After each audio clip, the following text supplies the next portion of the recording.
Get Up Nation. My name is Ben Biddick. I am the creator and host of the Get Up Nation podcast, where I serve individuals, organizations, and societies to develop and sustain resilience and perseverance.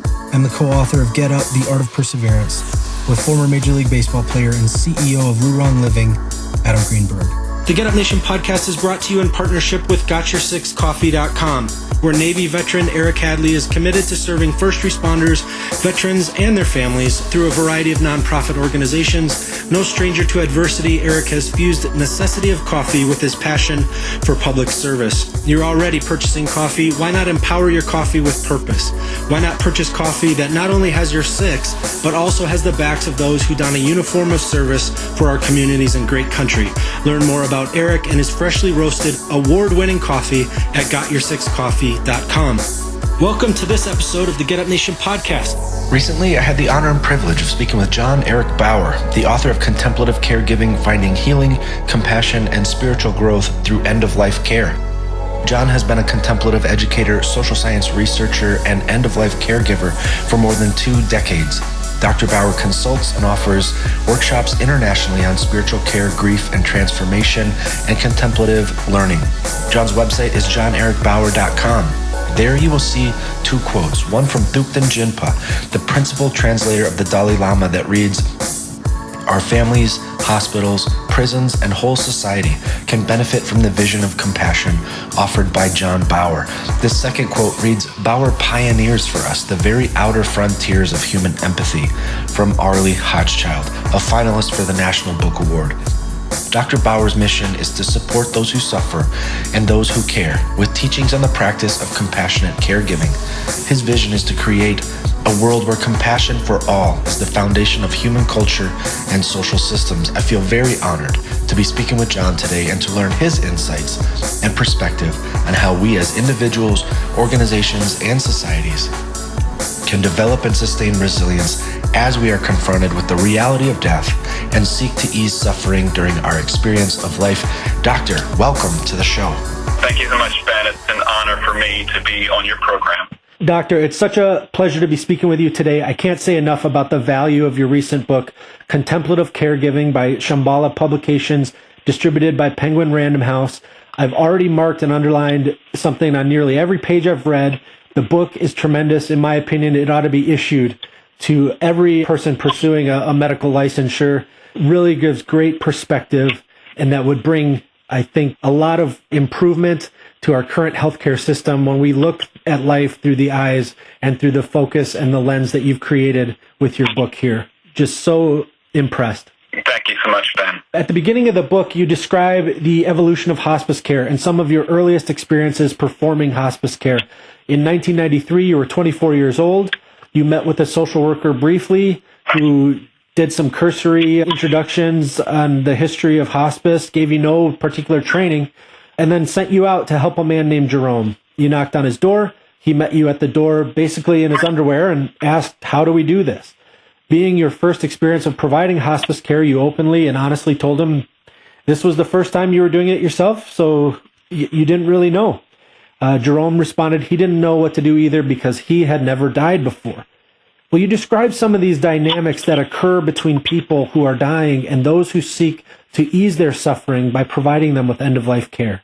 Thank you, Ben. That's a great question. And I appreciate you beginning the conversation by reading that about the interaction with Jerome, because I think in that moment there's a key teaching that I was gifted on my very first encounter in end-of-life care, with a core teaching that I think applies not just to end-of-life caregiving, but really to any kind of caregiving, whether it's in a medical setting, as a professional, or in our own families and with friends, as a parent, that we have really good intentions. We show up as best we can, but ultimately we don't know what's needed until we're in that encounter with that person. And so many people I've interviewed for the book, I interviewed 75 people in the U.S. and Germany in different hospice settings, and many folks told me that those who are dying were some of the greatest teachers. And I think that is one of the core lessons, that we show up and we step into not knowing, we have our heart open, we're prepared as best we can, but we have our heart open to receive the person as they are with whatever is needed in that moment. And it was really a journey of discovery. And so I think for a lot of caregivers, perhaps particularly professionals, but I think family caregivers as well, we're confronted with a feeling of powerlessness when we don't know what to do. And I think that can lead folks to either turn away from others who are suffering or can kind of bring about more of a frenetic energy of, I got to do something, I got to say the right thing, do the right thing. And so I appreciate you beginning with that interaction with Jerome, which was a reminder we don't know, and that willingness to embrace that not knowing is the starting point and the essential practice in this work. And could you take us through this? It's such a noble life that you're living. It's truly unique. It is truly beautiful that you have dedicated yourself to providing end-of-life care. It's a sacred thing. Will you walk us through what led you to taking this on?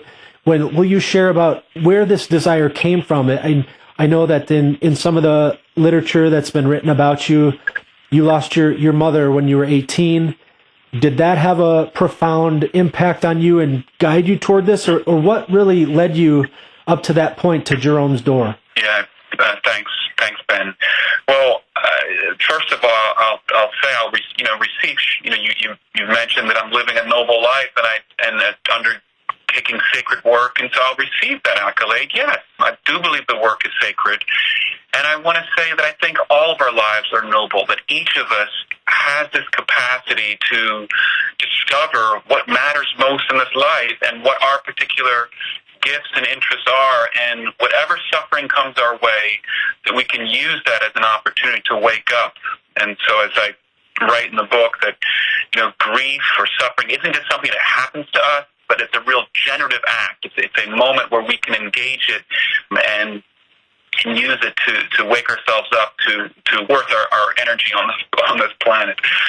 So in my own life, yes, I would say that so my mother was killed when I was just 2 months shy of 19, and I was in my third semester in college, and I would say that I was pretty much sleepwalking at the time. And so when my mother was killed, I think any time when we suffer trauma, losing someone so suddenly, there is that relationship, that broken bond, that loss of my mother. But what it really did, essential to that loss is sort of waking me up to questions of who am I? What am I doing on this planet? And, what kind of possibilities are for, that we human beings can do to really harm each other like this, but what else is really possible here? And so it really put in me some deeper questions that I then turned to. I double majored in psychology and sociology, and largely these courses were in social psychology and motivational psychology, and a course on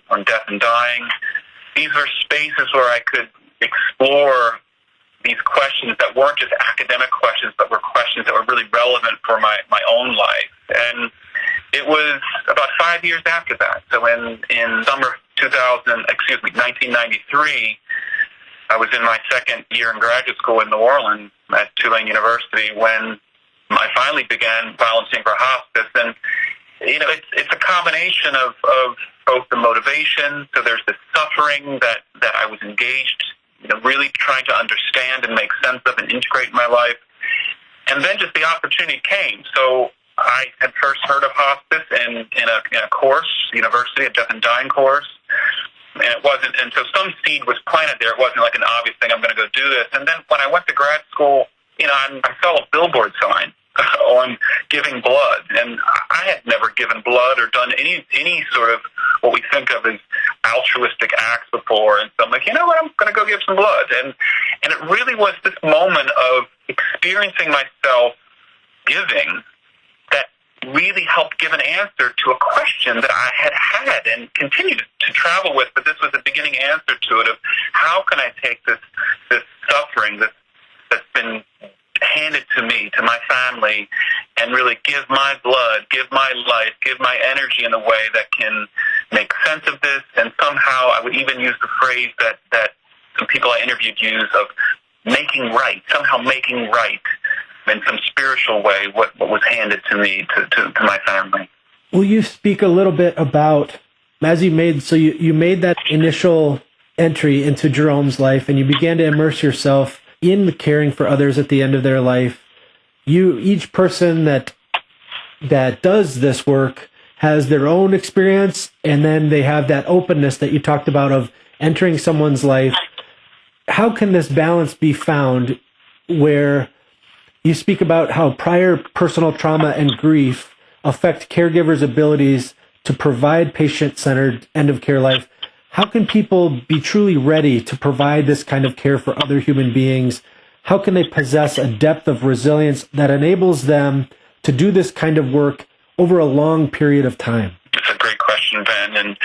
And what I would say to listeners is, as I offer an answer to this, to really think about your own life.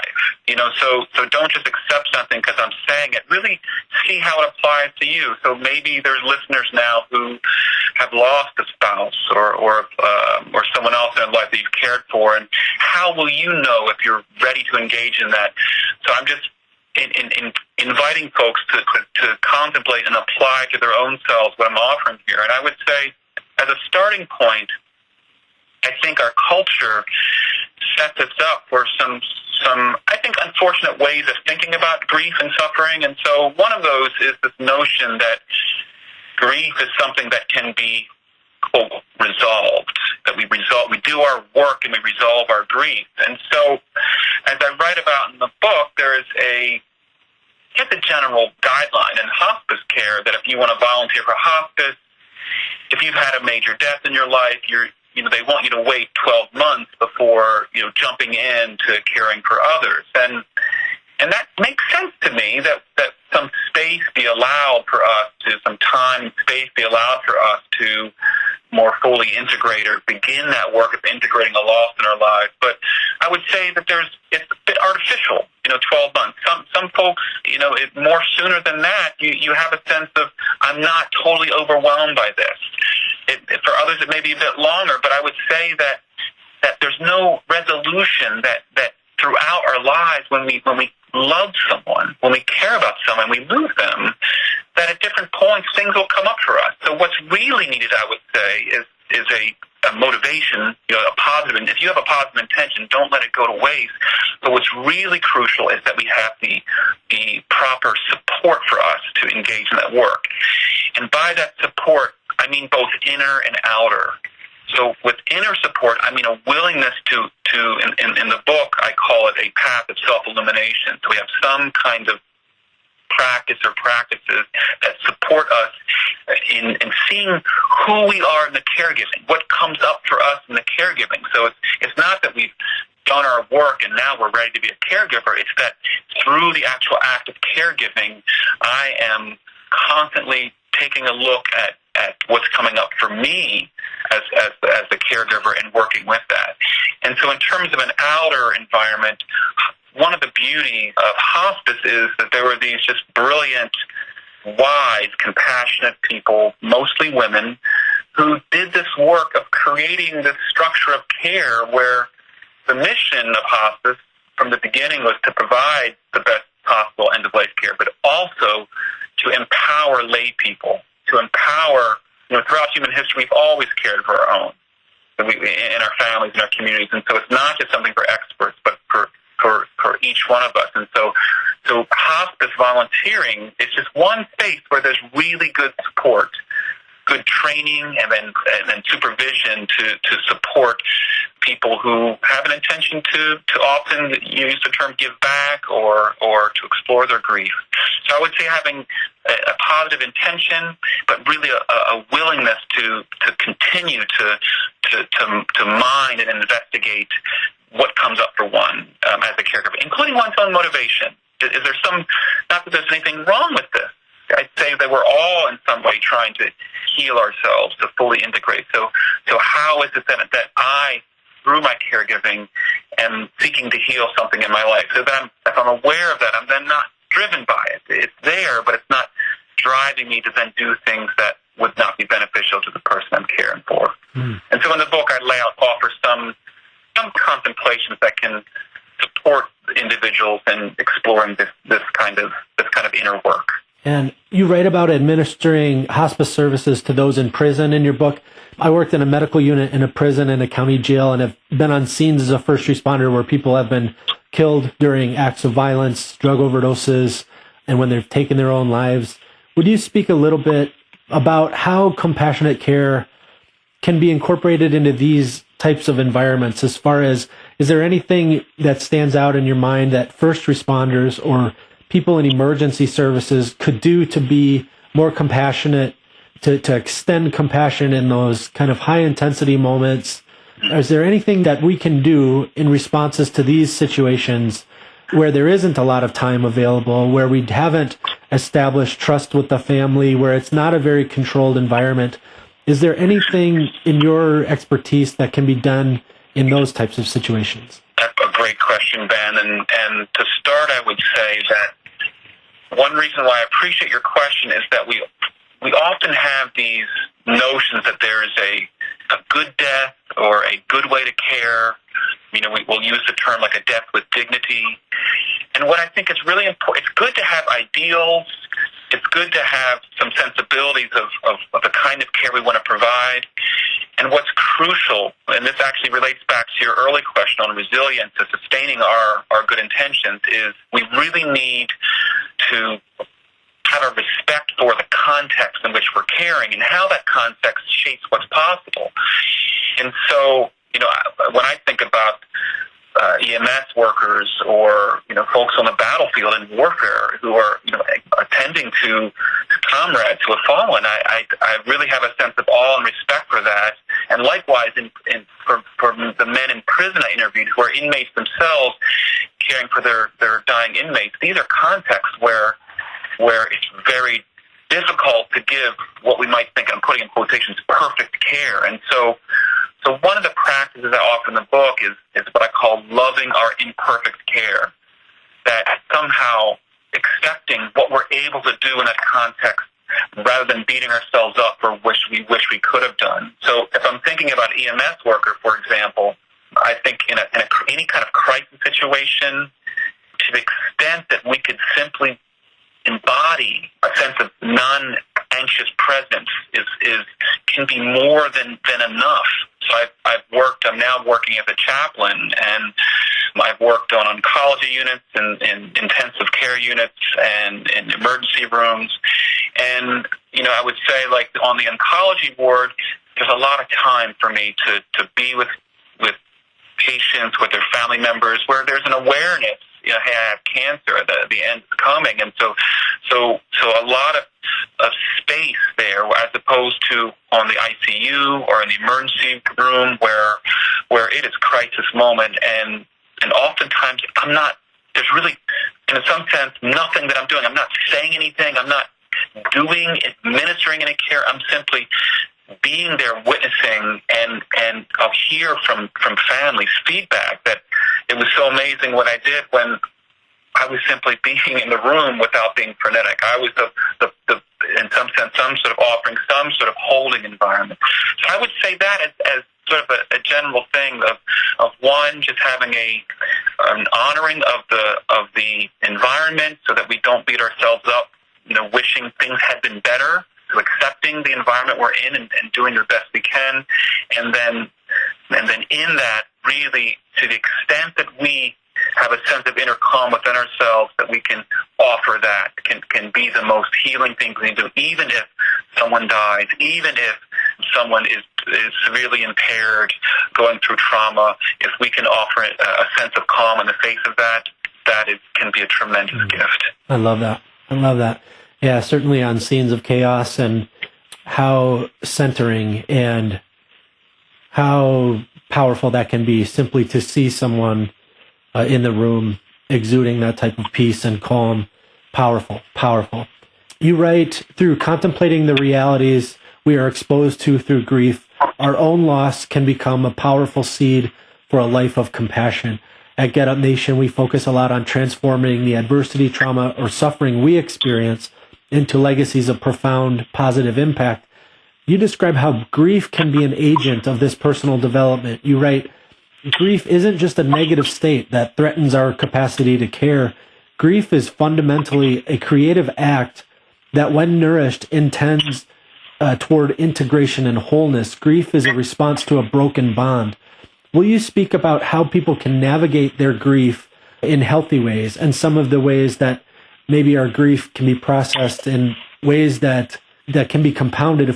Is there a skill there? How can we deal with grief so that we don't compound our suffering? I appreciate you pulling out that quote there, Ben, and inviting us to think about how suffering isn't just something, or loss, grief isn't just something done to us, but it's something that we can, or are called to work with, to integrate into our lives. I think that is really the when we think of resilience, we might think of that as something that some people have and others don't, and if only I had that.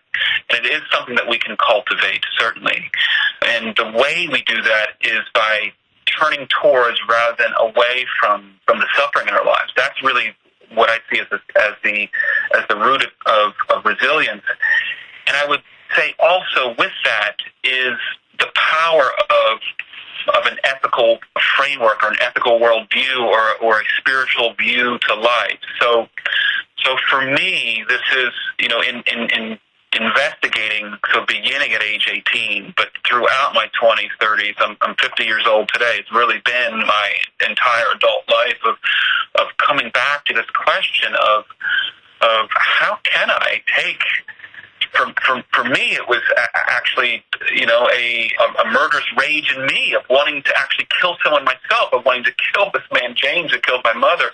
How can I take this impulse and transform it into something that aligns with what I see is fundamental to Christianity, to Buddhism, to Islam, to all the major world religions, and really any spiritual foundation, and that is to cultivate what I see is fundamentally human, which is this capacity for compassion.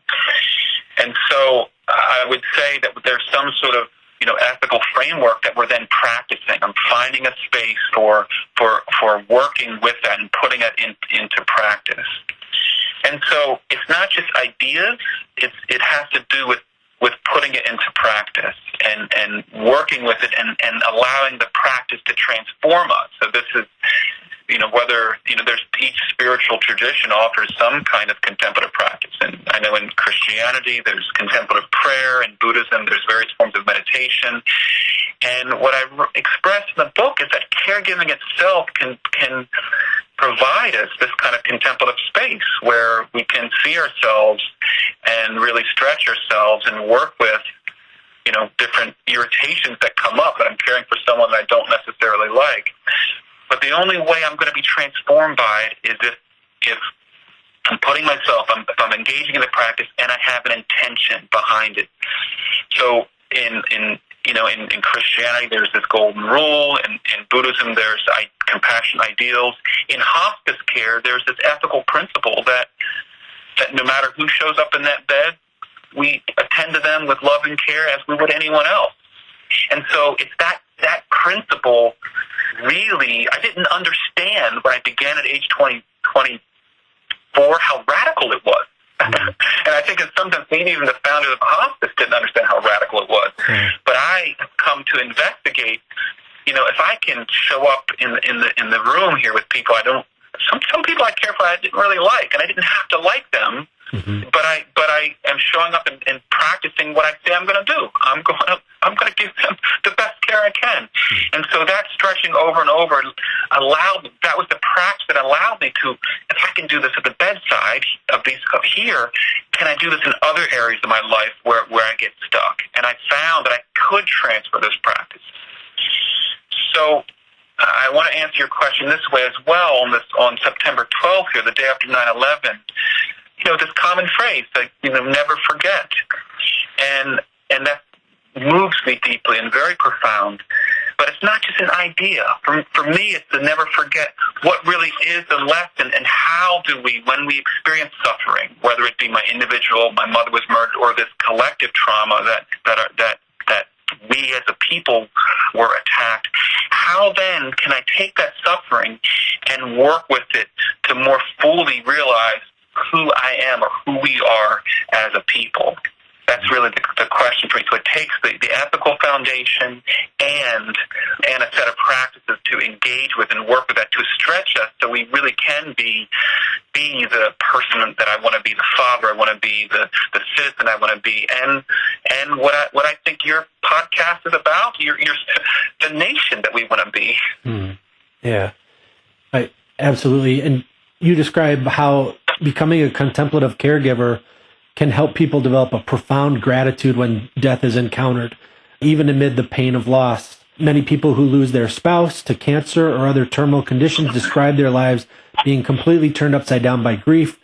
You write that when their partner died, it seemed that a part of their own self died as well, confronting them with the pain of creating a new life out of the fabric of so much loss. But many of the people I've spoken with also describe how, you write, through caring for a loved one and struggling with their own grief, a new part of their self was born. When we are made to confront death and loss, we often gain deeper insights into who we are, what we are capable of, and what truly gives life meaning. This process can involve what psychologists call post-traumatic growth. That's a quote from your book. Would you speak a little about how serving those with end-of-life care relates to a new birth and gratitude for the experience of living? So thank you for lifting that out of the book, Ben. And I want to begin by saying that what I'm not saying is, when we experience loss in our lives, small or profound traumatic losses, that we have some kind of go-to, put on a smiley face, it's all good, or I'm so grateful that this horrible thing happened to me. So that's not what I'm saying. But we can always be grateful for the opportunity to wake up. We can always be grateful for the gifts of our own life and how we can, and the capacities that we have as a species, as an individual, to move towards integration, which I think is fundamental to what makes us human, is that we do want to integrate losses in our lives. Traumas are just particularly hard to integrate, but we are striving towards that integration. So for me, the gratitude, it's not just for my own journey as an end-of-life caregiver.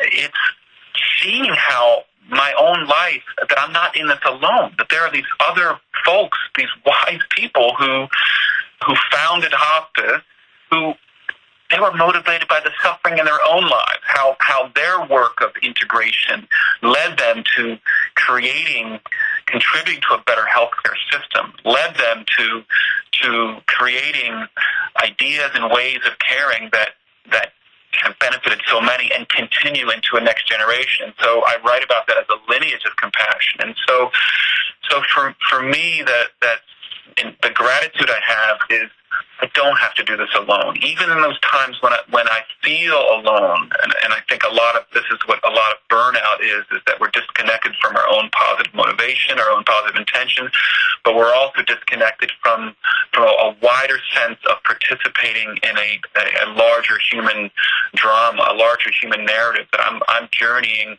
with others, including others who have passed before me.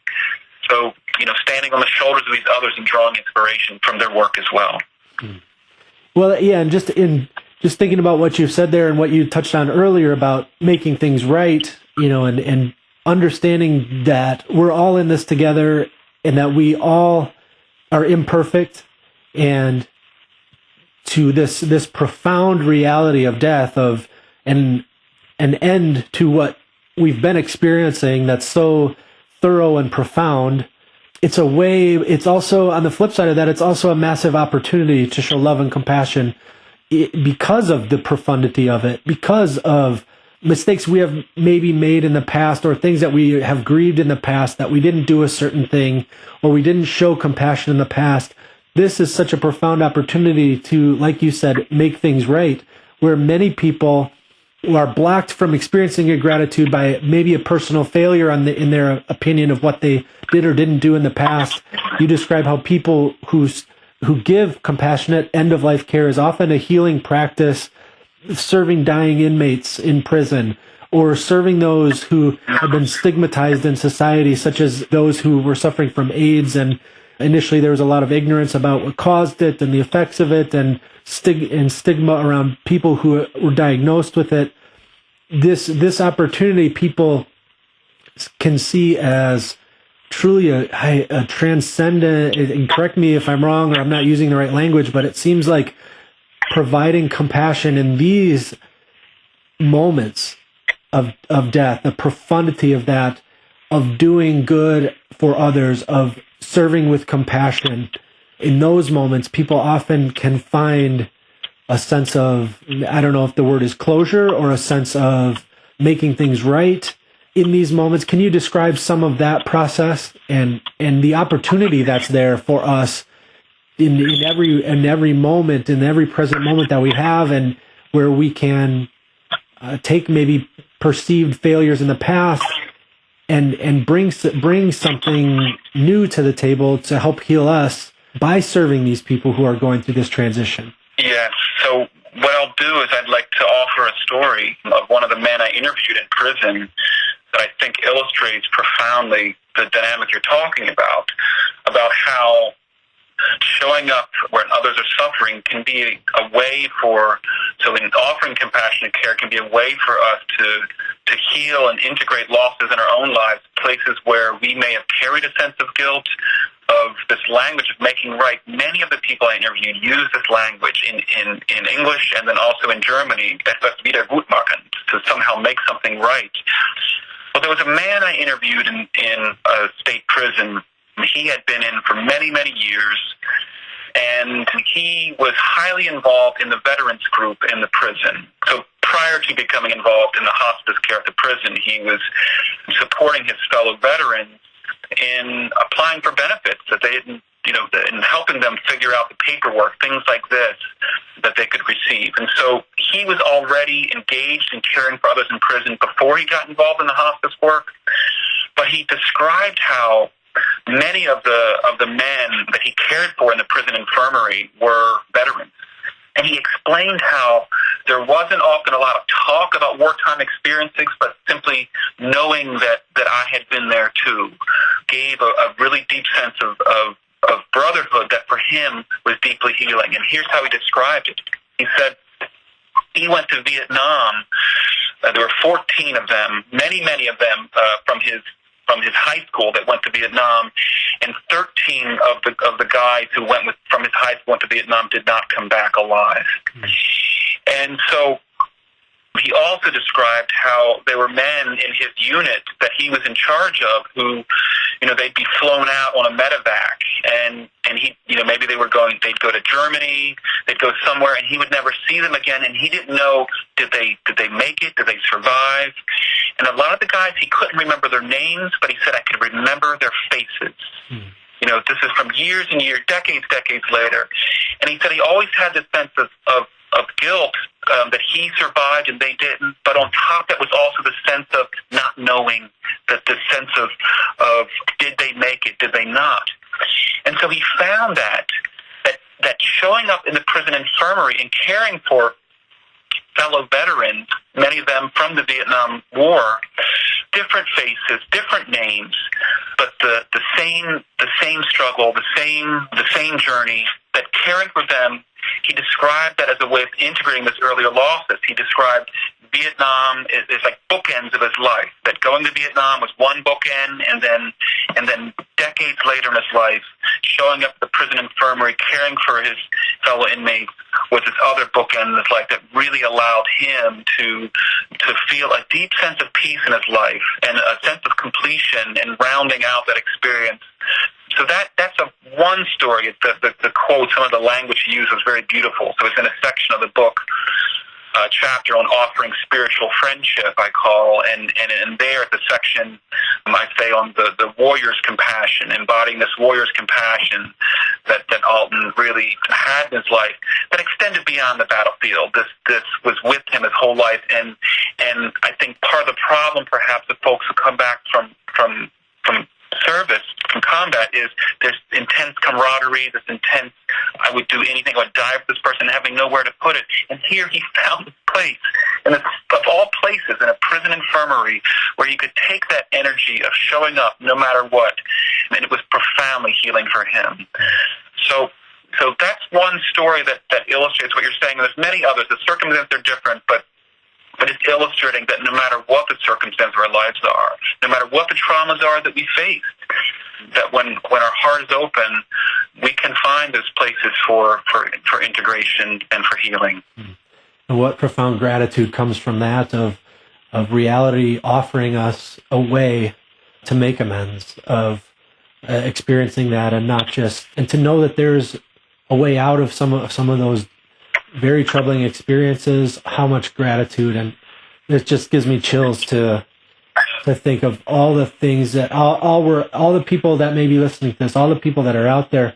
No one is perfect, and we've had failures, and we've let people down, and yet how inspiring and how exciting it is that there are opportunities around us where we can make things right, where we can become involved in healing not just ourselves but others, and to collectively relieve pain, to ease some of these deep-seated sufferings.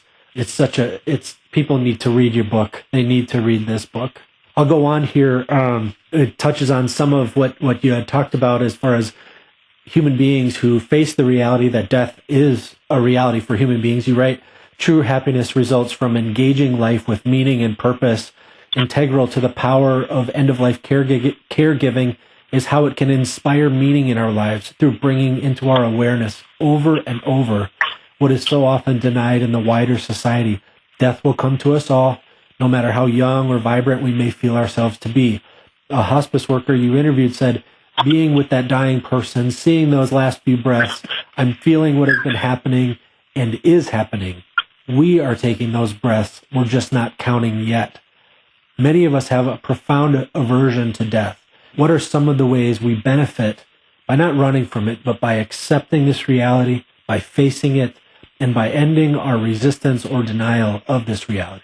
Well, thank you for bringing in that quote. I can see that woman's face. What a beautiful, wise woman. She immigrated to the U.S. from Nicaragua in the 1970s, and her story is deeply profound. So I appreciate you bringing that quote there.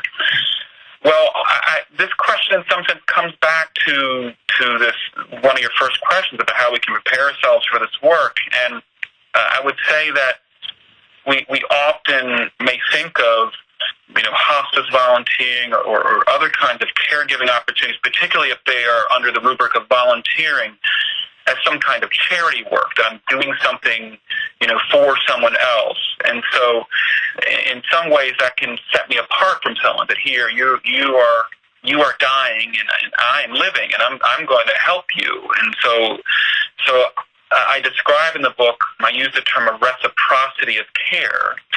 And of course, some people will say, hey, I get back more than I give, and, in terms of feeling good, things like this. And that's not exactly what I mean by that term. What I mean is that the founders of hospice understood, and Cicely Saunders, who founded the first hospice in England, she was an Anglican, so she's drawing on Christian sources. So, Psalm 90, verse 12, teach us to number our days that we may have a heart of wisdom. This idea that we human beings don't, that's actually a prayer. Hey, God, help me out. Remind me that I'm mortal, so I don't squander my life, so I can have a heart of wisdom. And so that's actually what I have found, and what many people have found in hospice care. It's not like we went into it with this idea, hey, I'm going to go into this so I can be reminded often of weekly or daily, every couple times a week of my mortality. But that's just what happens, if our heart is open. And so in that sense, I found that end-of-life caregiving is a way of practicing that verse of the Bible, to teach me to have to number my days. And so what I've come to realize, to as much as I can, is that, when I'm sitting, when I'm going into a room, whether it's as a hospice volunteer or now as a chaplain, when I'm going into the room in the hospital, and there's the person in the bed, and then there's the family caregiver, that, I've never been that one in the bed. I have been the caregiver of someone who was dying in my family. So I know what it's like to be in some sense, to be sitting in that seat. Well, right now, I just happen to be sitting in this seat as the caregiver, as the chaplain or the volunteer. At some point, it's just a matter of time before I'm in that bed over there. And so it's that's part of the sacredness for me, what the Christians would call, a kairos. There's chronos. So in chronos, in this chronological time, I'm living and that person is dying, yet we're all living, and the dying person is also living, and I'm also dying.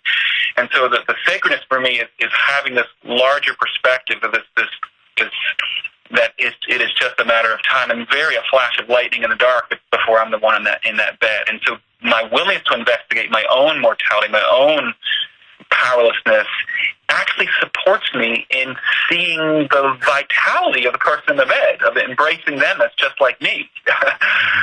Not sure if I'm moved far afield of your question. If you maybe repeat your question, Ben, come back to.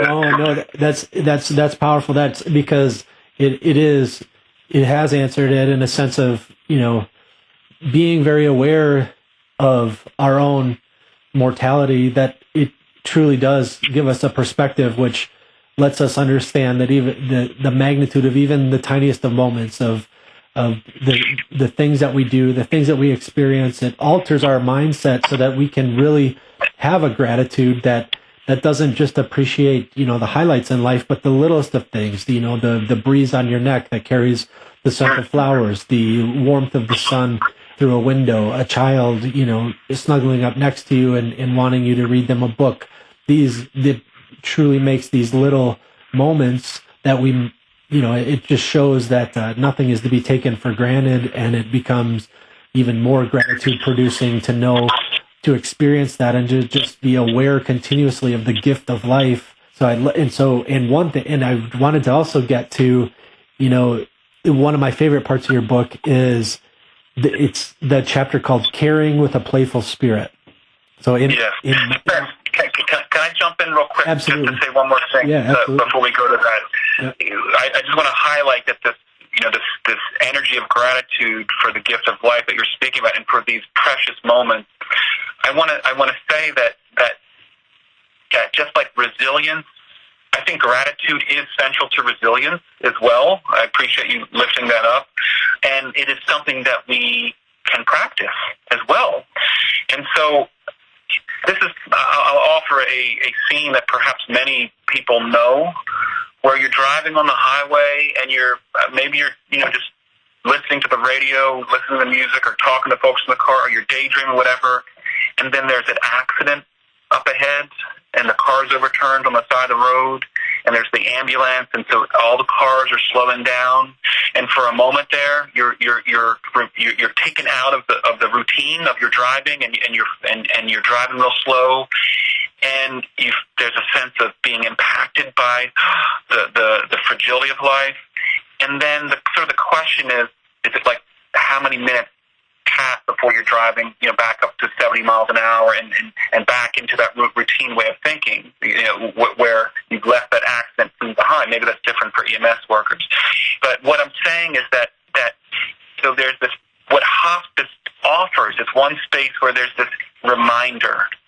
Where for me it was once or twice a week going to see someone, so and it's not like it's depressing, like I'm reminded of death, but I'm just in the space, in the presence of someone who is nearing the end, who is quite open and receptive to living.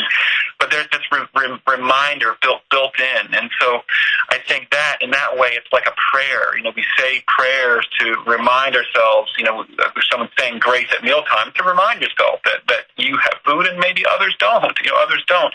And so I just want to bring up that dimension to it of how can we build into our lives this practice of gratitude, this practice of reminding ourselves of the preciousness where I will, if I'm driving along in that moment, look in the rearview mirror and look at my daughter and just feel a deep gratitude that she's alive.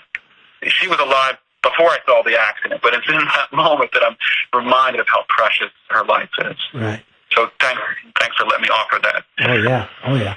And when I think of this, I've never worked as a hospice worker, but in my mind's eye, when I think of somebody who does this work, their drive home from work, I can only imagine the experience of going from that room, from that experience, and then the drive home, where how different it must be for many who go home from work and they're thinking about things that they have to get done, or this list, or all that stuff. And I just think of the person who does this end of life work driving home, and how different their perspective is, and how I just can't imagine the amounts of just the depth of understanding of life that they experience during this process, how impacted they are, how profound that is, and how the little things become not so little, or the things that many of us think are a big deal, the wisdom of knowing how they aren't. I just think of what noble people who do this work, what they experience on their drive home. I just think of that. But I wanted to also talk the caring with a playful spirit section of your book. I love that. And some of the work that I've done with people who suffer from Alzheimer's disease and dementia, one of the experiences that I've felt that's been extremely satisfying and inspiring to be a part of is generating an ability to find what the person thinks is fun and is comical. As medical providers, seek to help them cope with their immense challenges. It's a great joy to bring them moments of laughter and levity, to see somebody who is, struggling with hallucinations, to see people who are experiencing, terrifying realities within their experience, and to calm them and bring them to the point where they actually are able to crack a smile. It's like sunlight when it happens, that you can break into the darkness, and how satisfying it is to give them that moment of laughter. You write that when we respond to a dying person with a playful spirit, we affirm the wholeness of that person, that they're more than just a person who is sick or one who's dying. We likewise affirm our own wholeness and capacity for authentic encounter. Play takes us beyond the guarded stance of pity into the spaciousness of joyful encounter, offering both a respite from taking ourselves too seriously and a mindset that supports our own growth. What are some ways caregivers can care with a playful spirit? Well, I would say that to start with, that what I don't mean by playing with a playful spirit is being silly or necessarily being upbeat or trying to cheer someone up.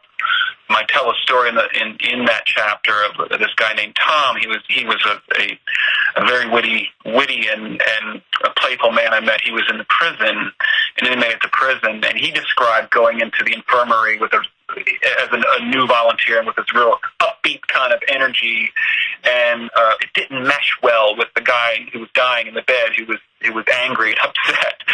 And so I'll just begin by saying that what I don't mean that we're trying to take someone away from their suffering. We're trying to change how they feel, something, manipulate them, something like that.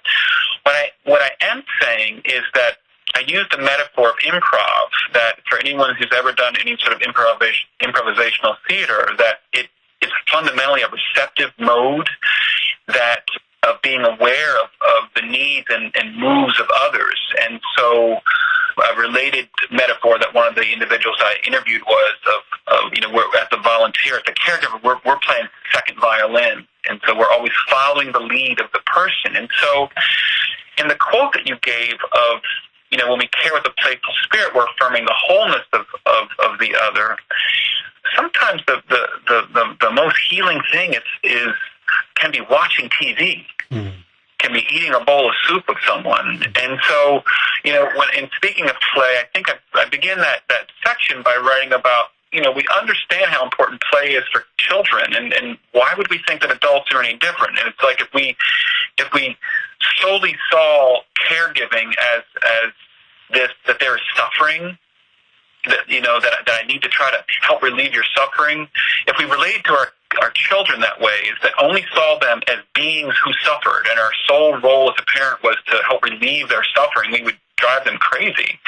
That the wholeness is that even those who are dying, even those who are in pain, different kinds of pain, will, if we're following their lead, they may have needs that have nothing to do with having cancer at that moment.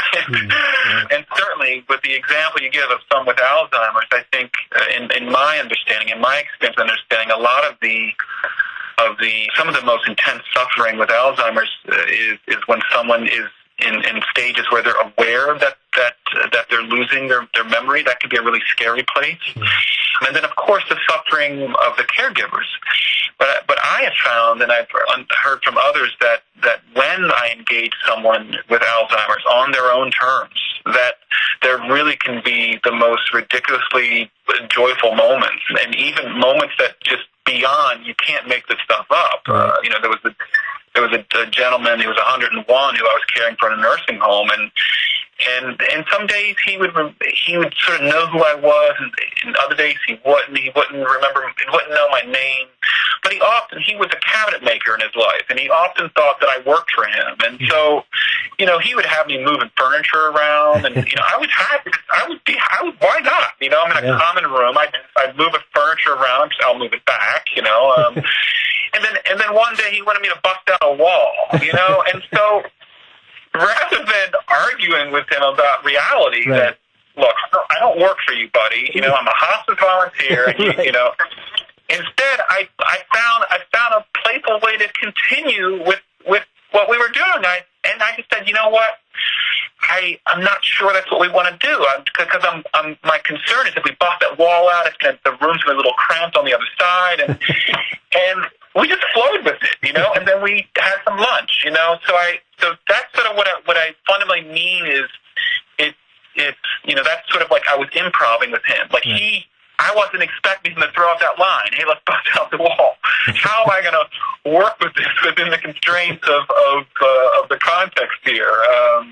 And so that's what I mean by that playful energy.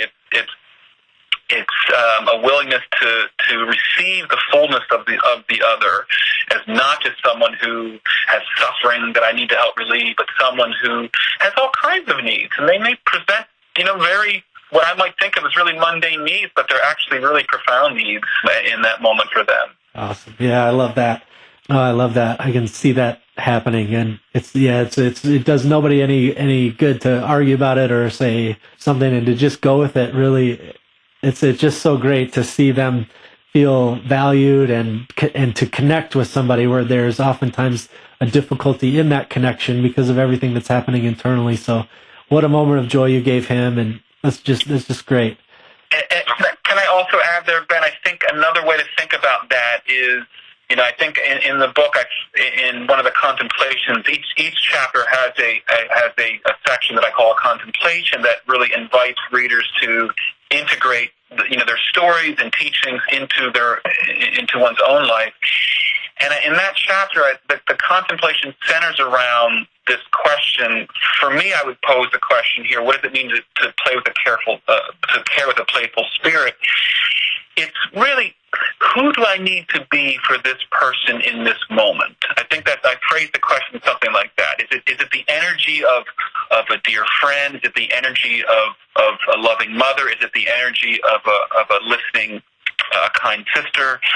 And so I found that in different times I've taken on different energies with patients, both as a hospice volunteer and also as a chaplain.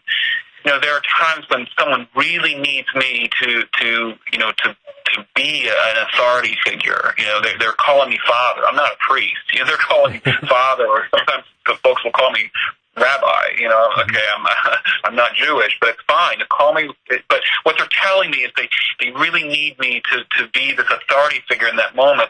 And if that's what they need, that's what it means to that's following their lead, and that's what it means to have that playful spirit, is seeing what their underlying need is and seeing how they're expressing it, and playing this certain kind of role to support them in their journey. Yeah, that is great. I usually end the show with 6 quick questions, but before we get to the final portion of the show, is there anything that you'd like to say, anything that you'd like to raise awareness about, or anything that's coming up soon that you'd like the audience to be aware of, or anything you want to direct their attention to before we move into the final section of the show? Well, one thing I would encourage listeners to go to my website, johnericbaugher.com, and to check out the resources there, including blogs that I'm now writing and offering on themes and practices in the book. and from other caregiving experiences as a chaplain and elsewhere. And I really am writing these blogs these are short stories in the spirit of posing a question or a theme that I believe is relevant to many caregivers and many folks who are grieving. So that's one thing I would offer is encourage folks to take a look at those blogs, and they can subscribe on my website, to my newsletter where I'll send out when a new blog is being posted. And then also offer that one of my offerings is caregiving mentoring. I've only ever done this in person, but it could be through Skyping as well, of supporting folks who are caregiving. It can be 1 or 2 sessions where I can really help folks develop confidence, model for them, and offer feedback on their caregiving to really develop the confidence that they have it in them to do this. And then likewise, some bereavement support that I offer, which is not clinical in the sense of approaching grief as a psychological problem, but instead approaching grief as a spiritual opportunity for integration and for opening ourselves to living the life we want to live, a more compassionate and fulfilling life. Doctor, I always end the show with 6 questions to help my listeners understand the why within my phenomenal guests. Will you run through these 6 quick questions with me? Absolutely, Ben. Who are you thankful for today? At this moment, my wife, Andrea Mortello, comes up, a wonderful partner who has supported me through so many changes in our lives, and been a lot of fun in the process, too. And now that we've covered who you're thankful for, what are you thankful for today? Well, I am thankful this morning of this gorgeous weather. It's a little overcast today and cooler. Fall is arriving, and I love the changing seasons. What a reminder of the seasons of our lives. How do you fuel the fire within you? Oh, I do that in many ways. So one way is when I get up in the morning, before I put my feet on the floor, I turn my mind to something that I'm grateful for. What is one thing adversity taught you to value? That I have it in me to be happy, that it is no matter what has been dealt to me, that it is central to my life, that joy is also possible, that it's for me as well, just as it is for others. What are you doing today you may have never thought you could? Well, if I'm thinking back to that teenager who lost his mom, I would have never imagined that I would be having this conversation right now, of having a life of decades of journeying with what at that time was nothing but sorrow and nothing but overwhelm, and now with the space of I can reflect on my mom's life, I can reflect on my life with a sense of gratitude for what I've received and for who she is, and how I can live my life in a way that honors all that she gave me. Amazing. And what will you do tomorrow that you may have never thought you could? That is a great question, Ben, and I guess I'm going to discover that, I would say. I don't know what comes next, but I think that's it. I would say that what I am doing right now, I was a professor for many years, a tenured professor.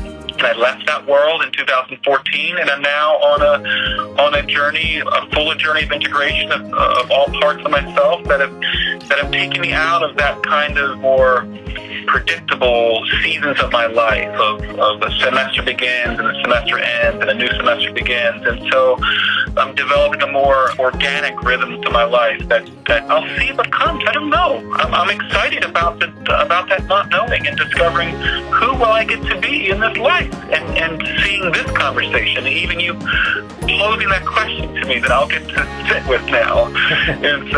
I'm grateful for that, Ben. So I don't know. Let's talk again in a year, and we'll see what's happened. Yeah, let's do that. That sounds good. All right, my last question. How can people learn more about you and your work? My website is probably the best place to go to, www.johnericbaugher.com, which lists, this book and 2 other books that I've worked on, and blogs and different offerings that I make. So if someone's working in a health organization and would like to come in to offer a training or a workshop, or individuals who are looking for support in their work, I've offered various things there. So that's probably the best place to go, is to my website. All right.